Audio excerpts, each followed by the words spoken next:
stop me now, they won't stop me now, they won't stop me, no. They won't stop me now, they won't stop me now, they won't stop me, no.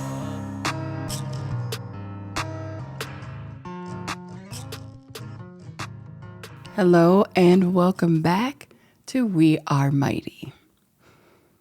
Just as a recap, what is We Are Mighty? Well, it is a set of videos chronicling my grief journey in the loss of my son Miles, aka Mighty, and a way of expressing, although dealing with my grief, and hopefully helping others deal with theirs. Yeah, that's it in a nutshell, I think. So how have you guys been? Been a crazy couple of weeks. Been crazy for me, at least. I had an interesting medical issue. I had a bug bite and it irritated me. It kind of, I don't know if I scratched it or what, but basically, long story short, it got infected. And I had a huge abscess on the side of my face to the point where I had to go to the ER.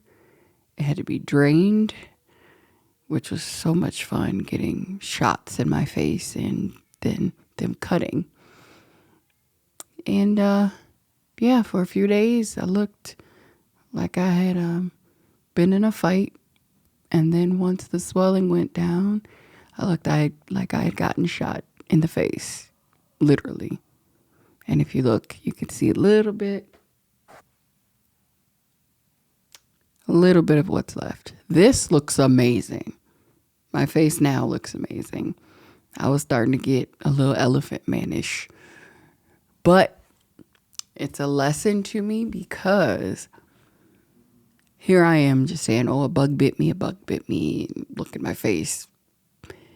Come to find out, a lot of people don't know that I'm a type 2 diabetic.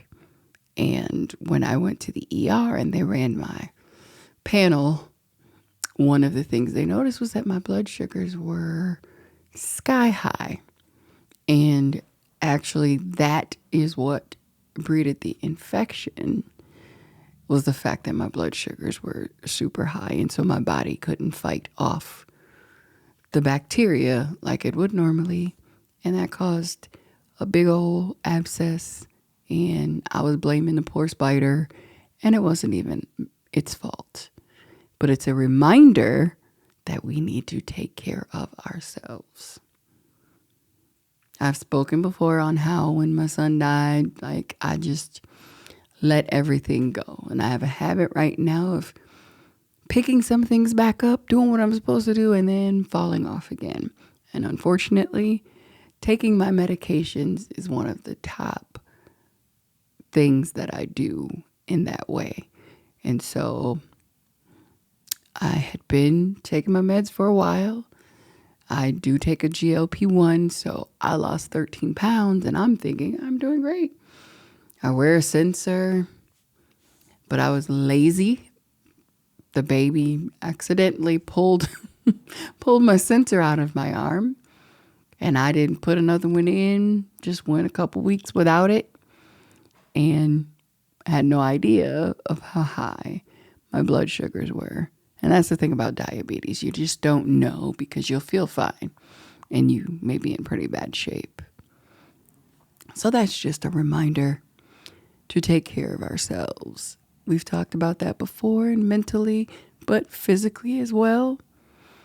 I usually eat right. I don't eat a whole lot anyway, but I want to get back into the gym and get myself back in shape and really take care of myself, because I recently turned 50 and, they say things start falling apart once you hit 50. That was the first thing we blamed the abscess on. Oh, 50 problems, 50-year-old problems. My aunt was making jokes, welcome to 50. But nope, it was all because I was non-compliant with my diabetes care. So that's just a tip to take care of yourself. Don't let grief overwhelm you to where you don't realize the hurt you're causing yourself or the damage that you could be causing yourself. So anyway, this past week at church, my pastor was doing this really cool message on like transitions, and he touched on grief a little bit. And there was a statement that he made. Now, I usually agree with him. I usually don't have any issue with anything that he says. And I didn't have an issue. But he made a statement that I don't know if I truly agree with it. And of course, I've forgotten it. So I'm going to bring my phone out to look at it again. Something along the lines of triggers expose a wound that needs to be healed. Triggers expose a wound that needs to be healed. I disagree with that. Do the triggers expose a wound? Yes, it does. They do expose a wound. But that wound is a part of the grief journey, and it probably will never be healed. The thing about triggers is the same thing may not trigger you all the time. You can have a trigger one moment related to one memory, and then later on, that same trigger doesn't bother you. But then something else completely on the other end of the spectrum, I guess, may trigger you as well. So I don't know that I agree that it is a wound that needs to be healed. I feel like triggers expose, I'm trying to think of the best way to put this. Triggers can expose memories that I'm trying to say those memories do affect the wound. So as opposed to a wound that needs to be healed, it's almost a wound that has been reopened. It's starting to heal. It gets so far, and then a trigger reopens it. And unfortunately, it's going to constantly happen. It just may not happen in the same way each time. So to say that it needs to be healed, to me, that says that there is the ability to heal it. And I just don't see grief as something that you ever fully recover or fully heal from. I mean, what are your thoughts? I get what he's saying. You know, it's exposing something that you may need to deal with or something that you may need to address. But again, is that going to heal that wound? Not a wound of grief. It can get all the way to 95%. And then here comes that trigger, and now it's ripped right back open. Not just ripping off the Band-Aid. The Band-Aid's taking the scab with it and making it much worse. So I haven't said anything to him about it, but those words just kind of stuck out to me. And he's also dealing with his own grief. So, and of course we know there's no cookie cutter way, there's no right or wrong. That's his opinion, and I'm just giving mine. But you don't want people to think, okay, this triggered me. I've healed myself of this trigger, and now there won't be any more. Or now this won't trigger me again, because it still may, a month, years down the line, or the next day. You just don't know.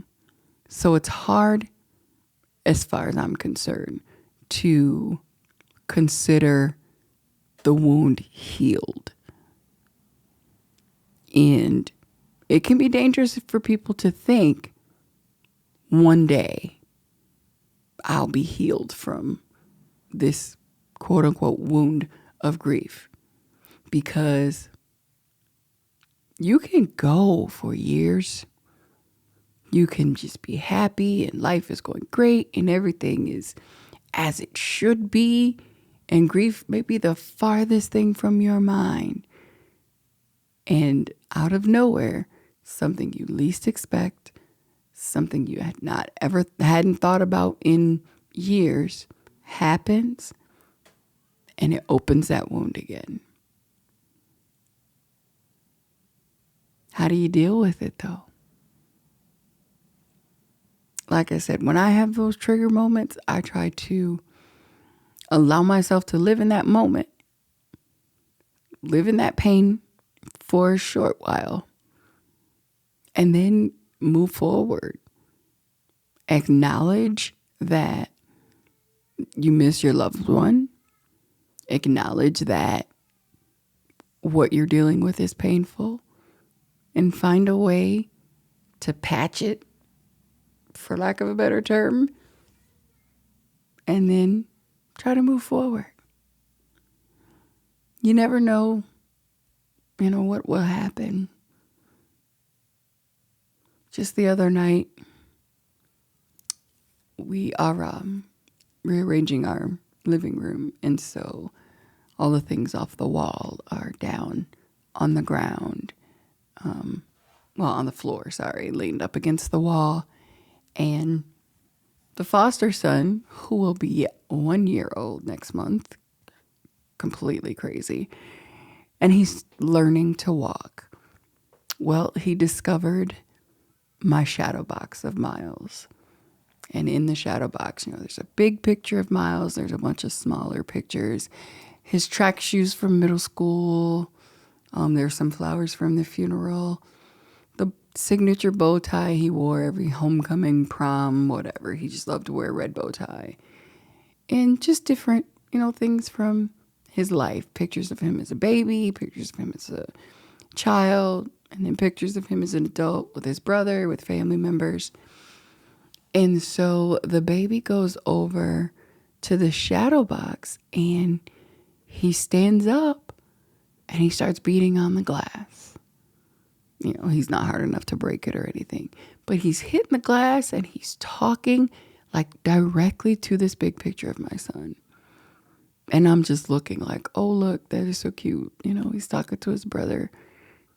But then out of nowhere, he gets quiet, he pauses for a second, and he leans in and kisses the glass.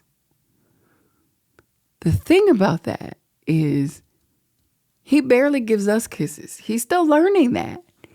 So to see him do that up against that glass, like he was kissing Miles' face, just was crazy. It just took me over the edge for a minute. I'm not going to lie. It was a shock. And then it's just, you're just watching him. He's still tapping on the window or the glass and talking. And then at one point he freezes and he's looking at everything in the shadow box like, what are you doing? You're not even a year old. But it's like he was trying to figure out why Miles was behind the glass or something. And like it was touching, but it just, I don't even know if I could call that a trigger or what I could call it. But yes, the waterworks came on and I was crying like a baby. It was beautiful to see. It was surreal. And I was literally in awe. I had no rhyme or reason for it. You know, people say babies know things, babies see things. I don't know, but I've never seen anything like that before. And then like after he got done, I think I got maybe a minute and 15 seconds of footage of him beating on the window, and I keep saying window, but it was the glass. And then he just stops and he turns and takes 2 steps and falls because he's not fully walking, but he's taking 3 and 4 steps here and there. So he's doing good. But that just to see it was, yeah, I'm still at a loss for words here because I don't know what to make of it. And it was definitely I don't know if it was I don't even know a word to describe it. Told you I'm at a loss for words. But they say the babies know. Maybe they do.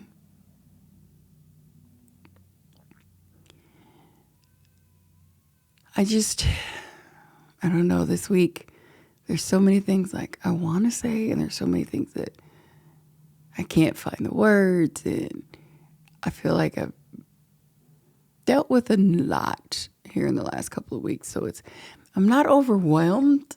I'm just overloaded is the best way to put it. I am overloaded. And so, or I guess, is overloaded and overstimulated the same thing? I'm looking at my engineer. Is it the same thing? I don't know. You be the judge. But whatever it is, I'm like, I'm there. And I know a lot of people, oh, that's because you got the 2 foster kids. You know what? It has nothing to do with the babies. The babies are good. It's the adults that get on my nerves. Yeah, I don't know. The journey this week has just been all over the place. All over the place. Like I said, you had the situation with the baby. When my pastor said that in his sermon, at first I was like, what is he talking about? That's like saying if you're dealing with a trigger, you just need to get over it. That's how I originally took that. And I don't think that's what he meant, but, you know, grief takes over sometimes. It can take over your thoughts, and you see things in a way that you wouldn't normally. And I acknowledged that later, like, yeah, I would normally think that way, that he's saying it in that way. Again, knowing that he's also someone who's dealing with grief. Again, the journeys are different for each person. But I can tell you the roller coaster that I've been on the last week and a half, and it's been emotions, it's been sadness related to grief. I went to the cemetery, and I just even felt uneasy being there. And usually I could just go there and, you know, just have a few moments near his grave marker. But it's like everything is out of whack. I don't know if it's like what did they say? Mercury in retrograde. I don't even know what that means, but I feel like something's off. So I apologize if this week I don't seem to be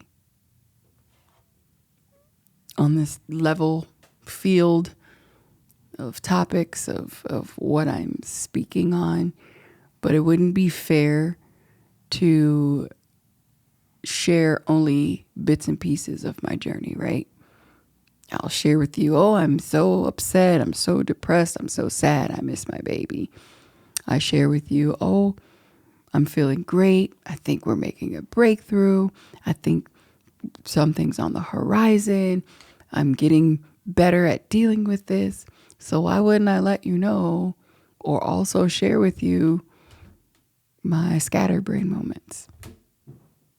That's the only way I can describe it.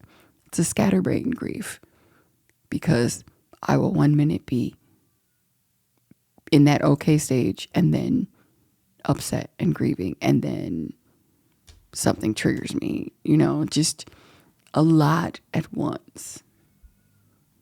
And that's just where I am. Bear with me. I'm sure you've had a moment or a time span of the same thing. If not, hold on, it's coming. You literally can be in the same day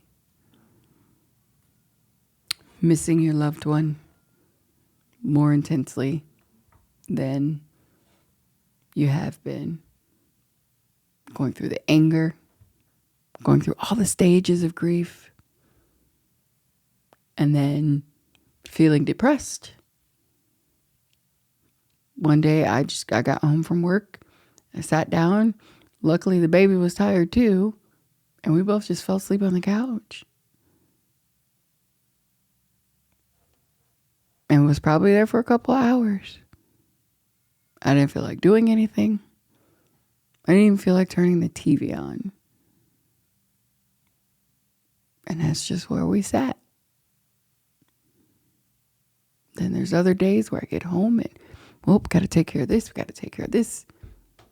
But I get started, and then, once again, I'm overwhelmed, overstimulated. I don't know where to begin, and so I don't.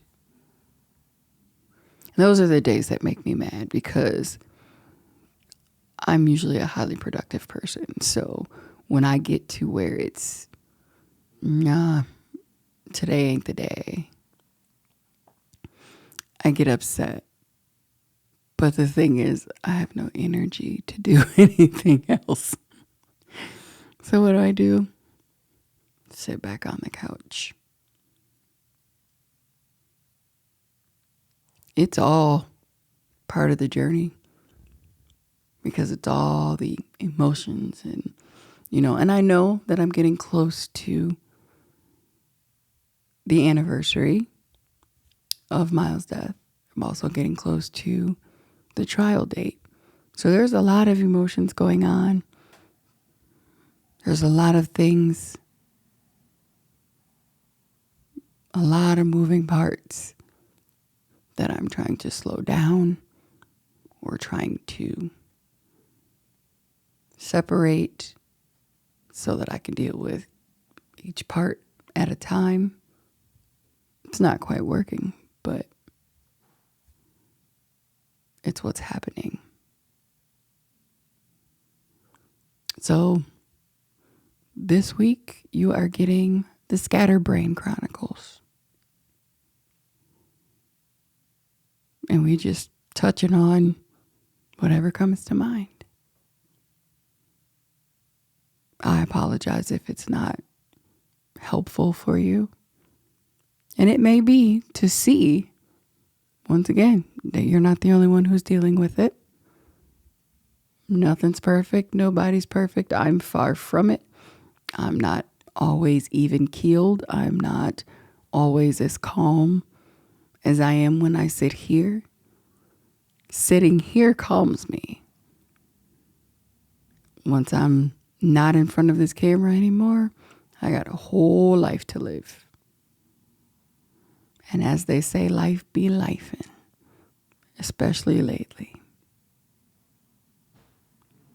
But if for whatever reason I wasn't able to help you, we'll be back in 2 weeks on Friday because we're here every other Friday.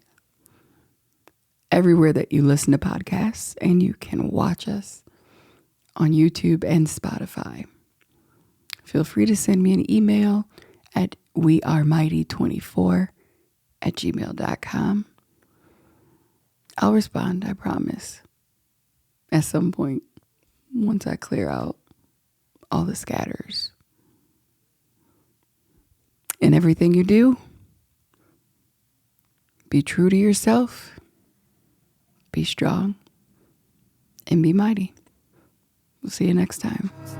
They won't stop me now, they won't stop me now, they won't stop me, no. They won't stop me now, they won't stop me now, they won't stop me, no.